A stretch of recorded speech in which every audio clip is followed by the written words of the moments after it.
Right, so we now have back again. Mr. Sanders here sat. I've had a sort of go back with the old 70s goatee look. Christmas is not like it for me, see? No, never is. We might go clean shaven.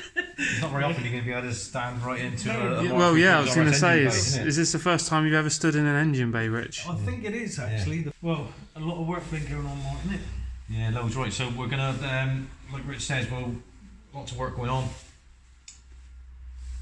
Motor side of it, we'll take you through and show you that in a minute, what we're up to with that. But with regards to what you can see here to me, yeah, so you've got all the wiring coming through. This is purely for the Meth, right? So it's the feed to the battery, direct feed. This is a Devil's Own Meth injection system we put on it, not the cooling mist one, so it works differently on the controller. All right, so that's just your feed wires going through there. This is the upgraded, same as what you got, Timmy.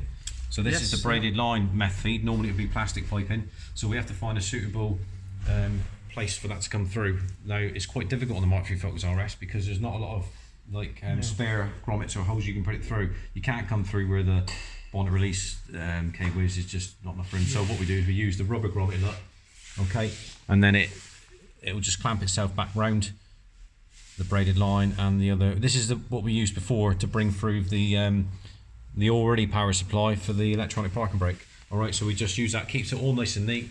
Yeah. This is we haven't cut this to length yet. This is the feed to the battery because it needs a permanent live feed from the pump. All right, because it works differently. Whereas like on the cooling mist, it all runs through the controller. On the Devil's Own, it doesn't. All right, it's different. It's quite simplified. That's the vacuum for your boost, all right, which comes directly from the controller. So that'll be joined. It'll go round onto the. Well, we won't tap this in. Right, you can see this into a boost supply. We're not going to do that. I want to do something a little bit different. That's the easy route. All right. So what we're going to do is this is going to be like a standalone independent where it goes straight to the boost pipe. All right. So what we'll do is find a suitable. It needs to be like an alley bit of pipe. So if we need to, we'll just modify the pipe and then create a joiner coupler in alley aluminium, and then put a welder, get Julian to weld a boss onto it, and then the boost tap will go into there. So it's just something a bit different, and it will look pretty cool as well. Yeah, we'll all look neat and tidy when it's finished, and obviously no water can get back into the car. It's nicely sealed in there. So it will look good. When just got as Rich knows, just a little bit of, you got to think about it. There's no point in just ripping it all out and saying, oh yeah, we'll do it. You've got to think about it, all right? You know, and then what looks good and what you might try and think, that don't look right. Take it back out again. All these hoses, they're all going to be upgraded, so they're going to be our suppliers, partners, JS Performance, who make our own hoses for us. You know, our branded ones. Very they're nice. going to be in nitrous blue, all right? So it'll be a full kit, all right? So certain ones you do as you go because you struggle to get to that when the motor's in. So take advantage of the ones that you can get to while the engine's out. Job for Alf. He's going to be looking forward to doing that. Yeah. Well, again, he said that he's enjoying. Looking forward to that. Ideal time to replace them as well because anybody knows Ford, although they're lovely cars. Over years, these will just deteriorate, then they go soft. They go soft and collapse. Like you say, try getting at them when the engine's back in. Yeah, it's just a struggle, isn't it? You just you'd have a nightmare. So no, it'd be ideal to do them while it's there. No, Marty's been his OCD tidy again, and I mean, this is half the interior out to make it work. We're still in the final install phase of this, and like Rich pointed out with the braided lines, so this comes right through the car. All right, so you run that right from the pump in the back, which we'll show you in a sec. All right, so this all hidden underneath the it's carpet. Quite similar to the Fiesta. Yeah, it is. There's your feed line. All right, it's a bit different on this, look, because whereas like your controller is completely different. This is your Devil's Own controller. All right, so this is your vacuum boost supply. Yeah. Which that's what controls it all. So basically, it reads off boost pressure. So that's all electronic. So we set that to a certain boost pressure, like you do on the cooling mist one. So say we set this to start at 10 psi. When that controller sees 10 psi from the engine, it will then trigger the Meth flow. All right, and then we adjust it so that it'll full flow rate will be at about 20 psi. All right, and that doesn't mean that it stops at 20 psi. That means that it's at full injection flow at 20 psi, the maximum we can do on that nozzle. all right, and then it'll just keep going until you change gear, and then it starts ramping up again, all right. So we're not going to have this controller visible. Phil doesn't want that because it just needs to be a simple system on this, nothing too fancy, because it's not needed, all right. He's not running auxiliary fueling or anything like that. So whereas like our friend Steve with the Mark II Focus RS, the big horsepower one, his controller is over on the dashboard now. Yes, it is. Yeah, it is. There is. We could have that so it's seen and displayed, but he doesn't want that. So you don't need it displayed. It's just it's going to be put onto the little drop-down panel next to the electronic parking brake. Right. So basically, it'll sit somewhere about here. All right. So this is a nice little panel. It's easily accessible. Sits up underneath the dash, secured by your two plastic nuts there. All right. So what that will show is obviously power on. It'll show that the pump's working. It's got a low level sensor on it. All right. Now, all right, if it's visible, you'll be able to look at it and say, oh yeah, it's running low on level. But it's quite easy just to drop that down. It takes minutes to have a look at that. Yeah. All right. But he's not going to need to anyway, because he'll be like everything else, checking your oil, checking this, checking. He's going to check the water level. I mean, that was 11 litres. He's not going to go through 11 litres of meth mix. No, unless he's absolutely on it. So it's going to sit there nice and neat, up out the way. So that's great. Yeah, it's still got to be. But it's wired into it's quite those connections you see down there. That's for the electronic parking brake, all right? But we just moved. That's all hidden away anyway under the side panel. But yeah, we've had to wire it all in and keep it nice and neat, and then direct to the fuse box. So you got to pick up a feed from you need a permanent supply from the fuse box, all right, and you also need one that's activates on ignition on and off. But you must also make sure that you've got a feed where it doesn't cut off. So you don't want to shut off when you're spinning the car over, all right. You need to have that constant supply of feed, you don't want turning off when you're spinning the car over, all right. So that's why you've got to pick the right feeds in the fuse box, all right. So like I say, this is the first one we've done on Mark III Focus RS, so it's learning curve for us. Not done it for it. Like you said, it's very similar to the Fiesta ST180. But then it's different as well.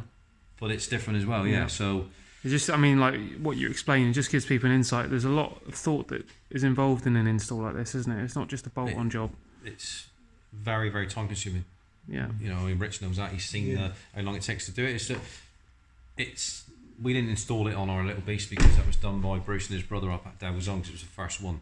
But a bit easier on that because it's all stripped out in it. But you've got to remove panels and all that sort of stuff. Everything's got to come out, all the seats, all the side trim or whatever, because you can't just stuff the wires up through. They've all got to be properly taped and properly fed through. Yeah, absolutely. You wouldn't get the meth pipe through anyway. And then plus, don't forget, it's braided line, so you can't just force it through. No, you've got to be very careful. Not just see it so that's down all, here, which get covered with it. Yeah, just see the line there where it runs through.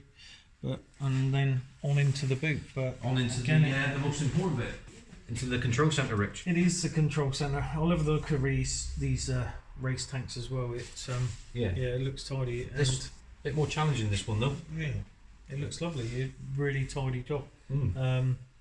It's done a lovely job with the. Well, the reason why this has been a bit more challenging, right, is because Phil wanted to retain all the underfloor storage, all right, your boot tidy, all right. So this section here has not really got much in it. So what was there, we transferred across into this, which we'll show you in a sec, all right. But this needs to be secure. So this is all one piece, all right. So what we had to do is all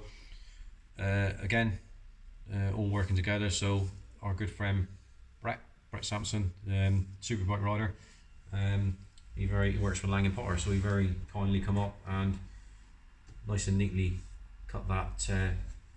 Well, it's a bit like, it's not quite in half, is it? But it's he cut that. It's like a 70-30 kind of split. He cut that to suit. All right, and then 60-40. 60-40. I like that. That's probably more accurate. We'll defer to Rich because he's the builder who knows all his measurements. It's the builder's eye. Yeah. So done that nice and neat, and then what we done then is I took this home, and then the wife got the old. We've got the fabric loom tape. Oh, very nice. I thought, oh, what can I use? And I thought, hang on a minute, this is like, it's fabric, and thought, yes, very sticky loom tape, and it matches perfectly. It blends in lovely. So, she very carefully done that at home. You're never going to get it absolutely perfect, but it's acceptable, and it looks good, and it blends in, doesn't it? Yeah. So that stays where it is. That lifts up, and there we go. Ah, very nice. Right, so that was the important thing to do for Phil. There's nothing much under there. What we do is reinforce that. There's the actual holes and gaps in like this, which is under there. That's been filled in cut suit with thick polystyrene like this. All right. Yeah. So that it supports it more. All right. So it's not going to flex that tank. All right. So it keeps his boot tidy there, no problem. Because again, it's just about thinking about how you're going to do it, isn't it? Really, and it's a bit different than So this is again braided lines. You have to run it this way. You can't have it. It has to have that swoop to it. Yeah, you don't want the pipes kinking either, do you? No. And then you cutting off the flow. And then you got all your power supply going on into there. Yeah. Low level sensor. Low level, yeah. Yeah. Similar to yours. Yeah, very similar. I mean, obviously mine's on the other side, but very similar setup. This is a cooling mist setup, which is very similar. We've gone for the black cap, because everybody's got the red. Fits in well, doesn't it, with the car? Well with the car and the black fittings, whereas you've got red. Yes, yeah. Right. And that's so that side of it's pretty much done. And I've not yet seen another Mark III Focus RS with Meth set up like this.